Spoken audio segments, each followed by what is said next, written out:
Hello everyone, welcome back to my channel Asha's world. So আজ হচ্ছে Saturday, আমার আজকে ছিল অফিস। আফটার অফিস আমি গেছিলাম হনুমান মন্দিরে। আমাদের এখানে লেক টাউনে খুব বড় একটা হনুমান মন্দির আছে, অনেকেই জানো, আমি ভিডিও দিয়েছিলাম।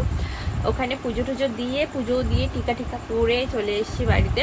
সো আমি মোস্ট প্রবাবলি টুইসডে করে আর স্যাটারডে করে মন্দিরটা যাওয়ার চেষ্টা করি, কারণ ওটাই হচ্ছে একমাত্র জায়গা যেখানে গেলে মনটা খুব অশান্ত থাকে বা কিছু ঠিকঠাক হচ্ছে না। সো ওটাই একমাত্র জায়গা যেখানে গেলে মন শান্ত থাকবে, ভালো থাকবে। আর আমি কিছুদিন ধরে আমার মনটা প্রচণ্ড অস্থির, খারাপও বলতে পারো।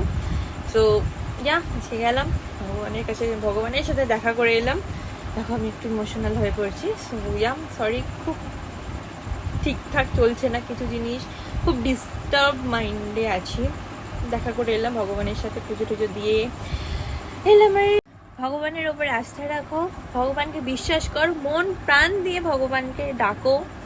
যখনই মন খারাপ হবে একটু মন্দিরে চলে যাবে, একটু মেডিটেশন করে নেবে, ঠাকুরের নাম নিয়ে নেবে, দেখবে মন অনেক অনেক ভালো হয়ে যাবে। আমি নিজে এখন করি এইসব, আমি জানি। আমার মন খারাপ হলে আমি একটু ভগবানের নাম নিয়ে নিই, ভগবানকে একটু ডেকে নিই। সবসময় ডাকছি ঠিক আছে, বাট স্পেশালি যখন কিছু কিছু টাইমে না, আমাদের হয় না, দেওয়ালে পিঠ ঠেকে যাচ্ছে, কি করব বুঝতে পারছি না, ভগবানকে ডাকো, ডেফিনেটলি পথ পেয়ে যাবে।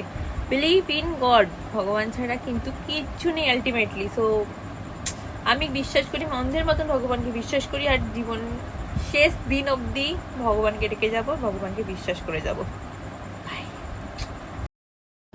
এটা হচ্ছে ভোলে বাবা আর এটা হচ্ছে হনুমানজি মূর্তি। আর ওখান থেকে বেরিয়ে আমি এগুলো খেয়ে নিয়েছিলাম, প্রচণ্ড খিদে পেয়ে গেছিলো।